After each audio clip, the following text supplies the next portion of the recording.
Hi guys! Welcome to another episode of Learn with Sir Glenn, and for this video we're going to discuss roots or zeros of polynomial function using integral zero theorem. So let's go!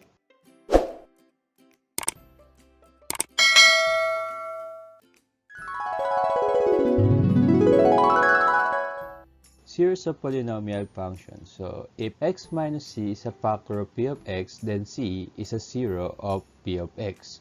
So for example, if x minus 2 is a factor of p of x equals x squared plus 3x minus 10, then 2, which is our c, is a zero or root of p of x equals x squared plus 3x minus 10. So when you say zeros or roots of polynomial function, these are actually the values of x that will make p of x equal 0.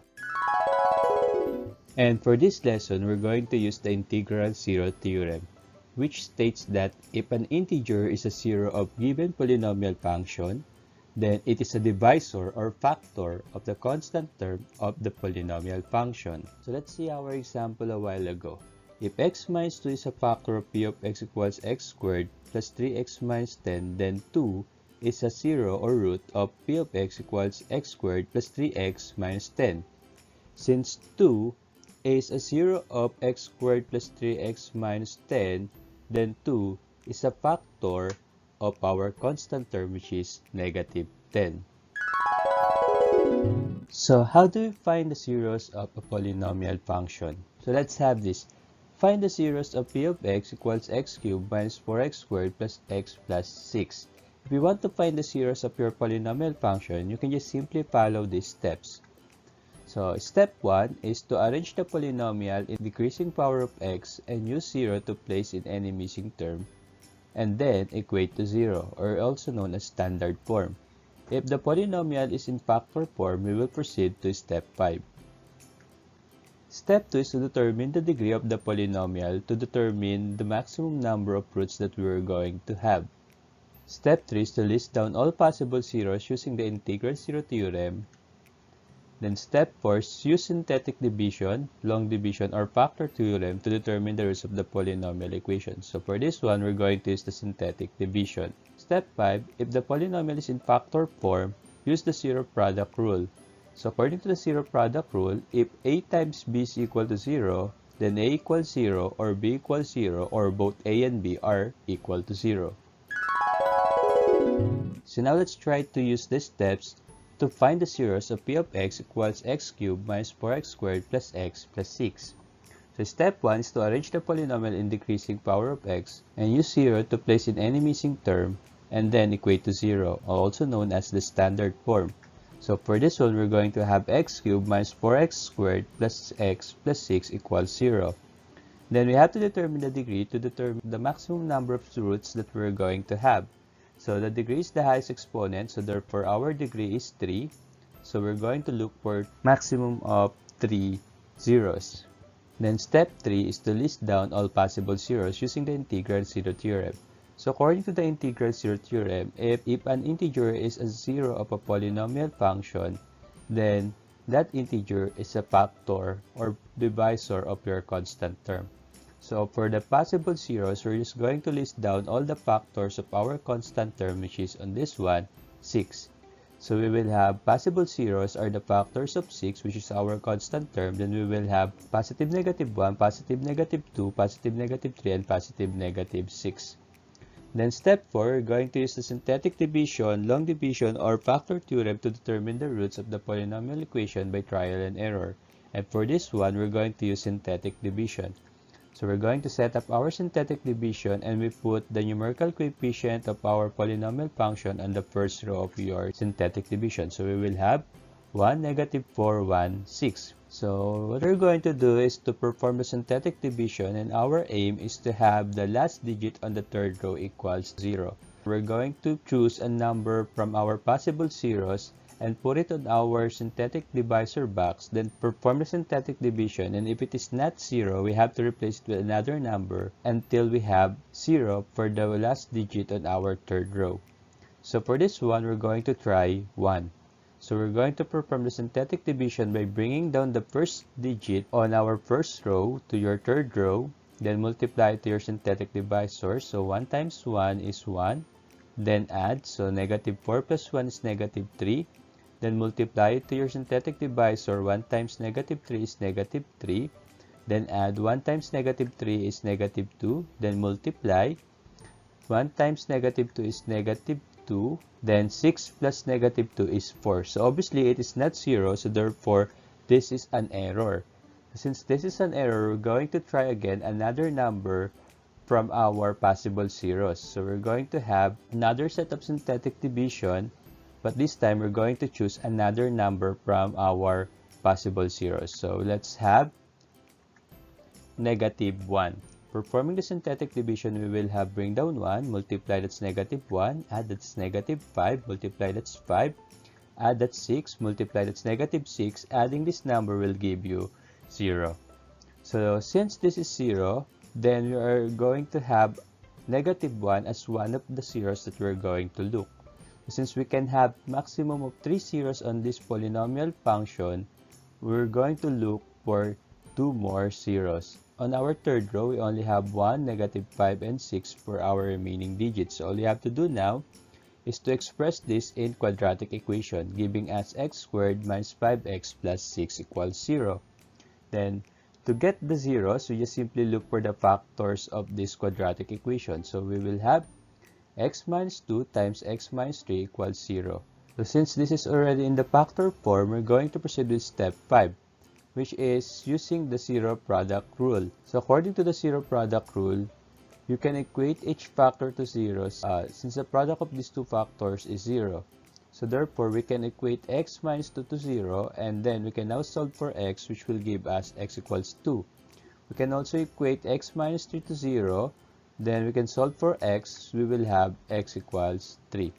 So the zeros of our polynomial function p of x equals x cubed minus 4x squared plus x plus 6 are negative 1, 2, and 3.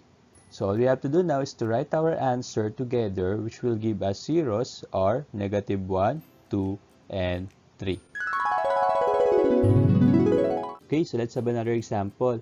So find the zeros of p of x equals x minus 2 times x plus 3 squared times x minus 1 cubed. So in our step 1, we ask to arrange our polynomial in standard form, but if it is in the factor form, we have to proceed to step 5. So since the given polynomial is already in the factor form, we don't have to arrange it in standard form, but instead we just simply equate it to 0. Then since it is in the factor form, we will proceed to the step 5. On our step 5, we're going to use the zero product rule to find the zeros of your polynomial. So therefore, we will have x minus 2 times x plus 3 squared times x minus 1 cubed equals 0. Then we equate each factor to 0. So the first factor is x minus 2. Then equate it to 0, we will have x minus 2 equals 0. Then we can now solve for the value of x, which is x equals 2. Then the second factor is x plus 3 equals 0. Then solving for x will give us x equals negative 3. Then the last factor is x minus 1 is equal to 0. So we will have x equals positive 1.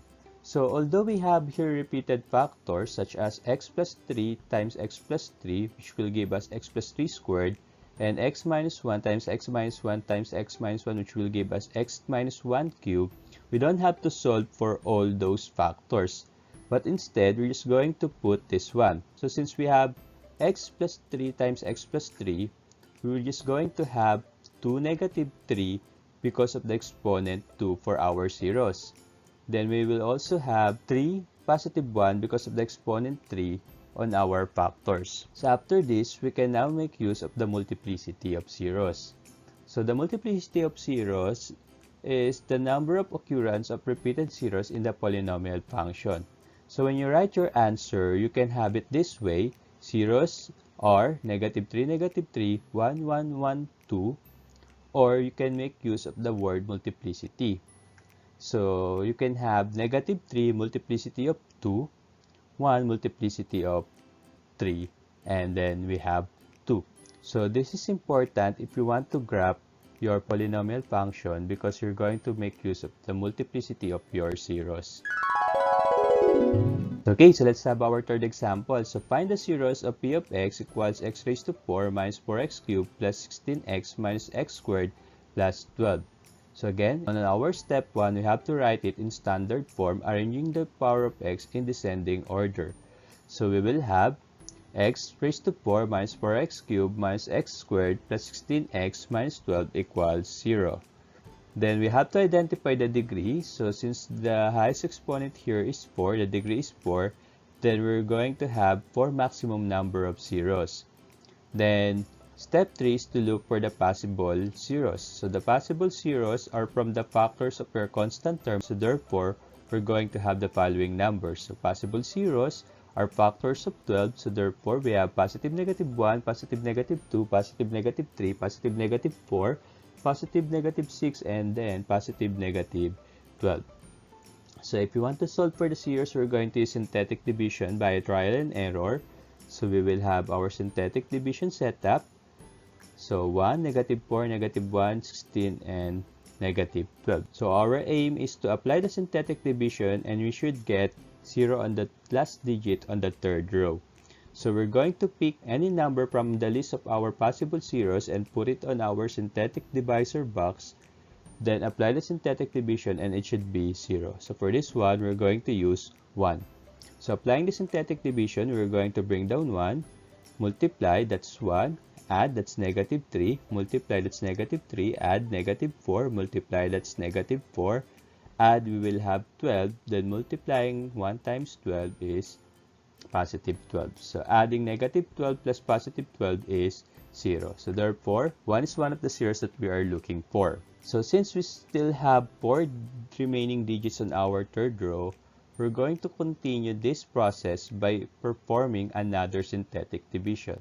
And again, we're going to choose numbers from the factors of 12 since the last digit here is still 12. So we can have 2 for this one. Then performing the synthetic division, we will have bring down 1. 2 times 1 is 2. Adding the numbers here, we will have negative 1. 2 times negative 1 is negative 2.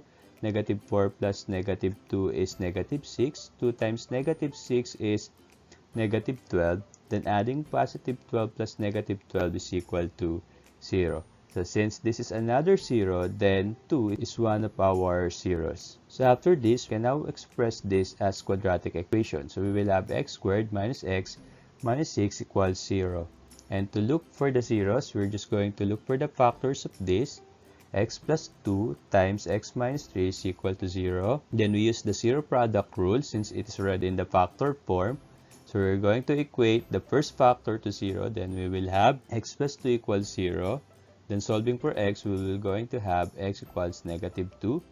Then the other one is x minus 3 equals 0. Solving for x, we'll have x equals 3. Then all we have to do now is to write our zeros together. Therefore, we will have, so zeros are negative 2, 1, 2, 3, arranging it in ascending order. Okay, so let's have our last example. So find the zeros of p of x equals x times x minus 1 squared times x minus 5 raised to 4. So step 1 is to write it in standard form, but if it is in the factor form, we have to proceed to step 5. So we don't have to write it in standard form because it is in the factor form. So all we have to do is to equate it to 0. So x times x minus 1 squared times x minus 5 raised to 4 equals 0. Then we were going to proceed to step 5 since it is in the factor form. So in our step 5, we're going to use zero product rule to find the zeros of our given polynomial.